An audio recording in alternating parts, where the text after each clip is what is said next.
এবার হুগলিতে প্রকাশ্যে তৃণমূলের কোন্দল। সাংসদ তহবিলের টাকায় স্কুলে স্মার্ট ক্লাস তৈরি ঘিরে চর্চা।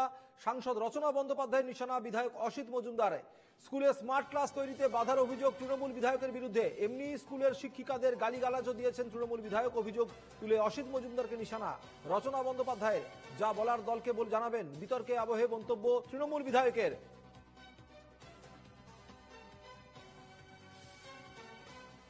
এই জিনিসগুলো বোধহয় ম্যাডাম কাম্য ছিল না। এটা আমি বললাম যে আমি তো একক সিদ্ধান্তেই কাজটা বন্ধ করতে পারবো না, বুকের কথা তো বন্ধ করতে পারবো না, তাহলে আমি রেজলিউশন করবো।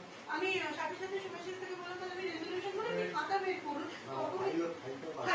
আর আপনাদের যা কিছু ডকুমেন্টস আমার কাছে আছে, উনি বলছেন যারা কাজ করছে তাদের ডকুমেন্টস করে আমাকে ডকুমেন্টস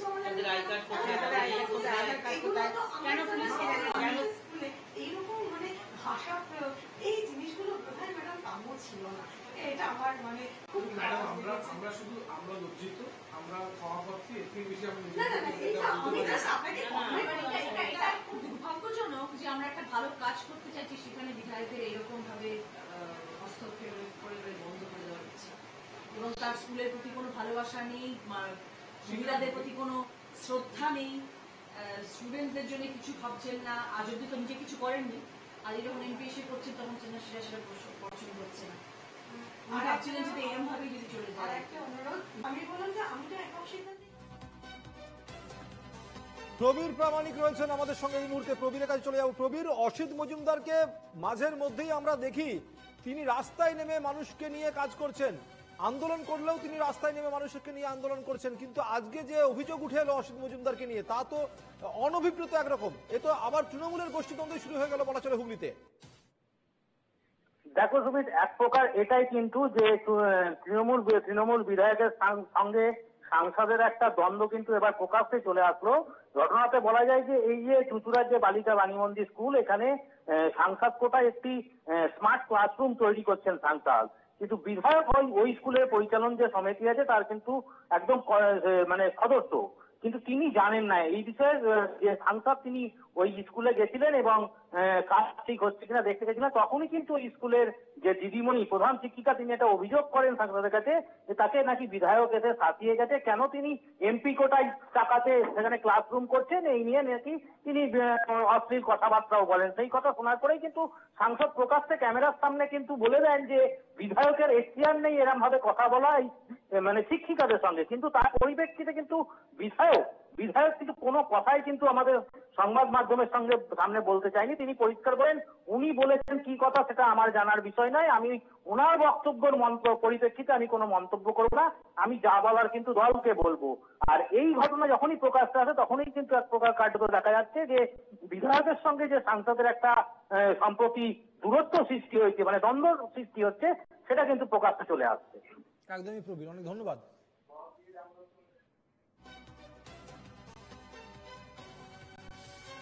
এই পরিপ্রেক্ষিতে রচনা বন্দ্যোপাধ্যায়, সাংসদ রচনা বন্দ্যোপাধ্যায় এবং বিধায়ক অসিত মজুমদার কি জানিয়েছেন শোনাবো আপনাদের।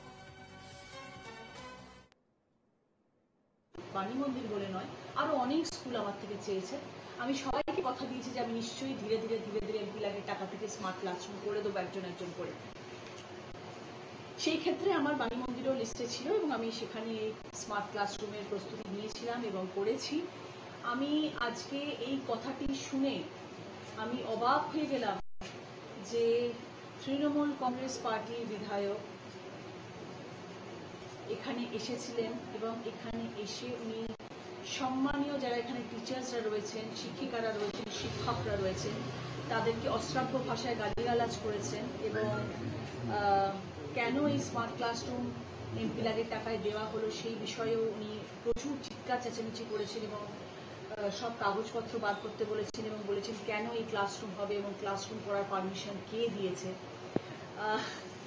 প্রথমত এমপিআরের টাকা নিয়ে সাংসদ কোথায় কি করবে সেটা সম্পূর্ণ সাংসদের নিজস্ব ইচ্ছা, নিজস্ব চিন্তাভাবনা, নিজস্ব স্বপ্ন।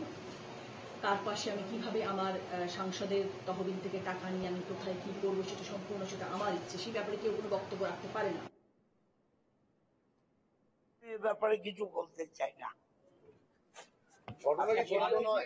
আমি এসব ব্যাপারে বলতে চাই না। ঘটনা কি সত্য নয়? আমি এ ব্যাপারে কোনো কথা বলবো না। লিখিতভাবে থানায় জমা দিতে বলুন। এরকম যদি হয় উনি লিখিতভাবে থানায় জমা দিন। প্রধান শিক্ষিকা এমপি ম্যাডাম বলছেন যে আপনার মানে আপনার শেষ থেকে ছাড়বেন, এরকম ঘটনা আপনি ঘটিয়েছেন। এটা ওর মনোভাবও বলেছে, আমি এ ব্যাপারে কিছু বলবো না। উনি স্তম্ভিত হয়ে গেছেন এই ঘটনা শুনে এবং উনি বলছেন আমি এমপির কথার উপরে কোনো কথা বলবো না। আমি যা বলার দলকে বলবো।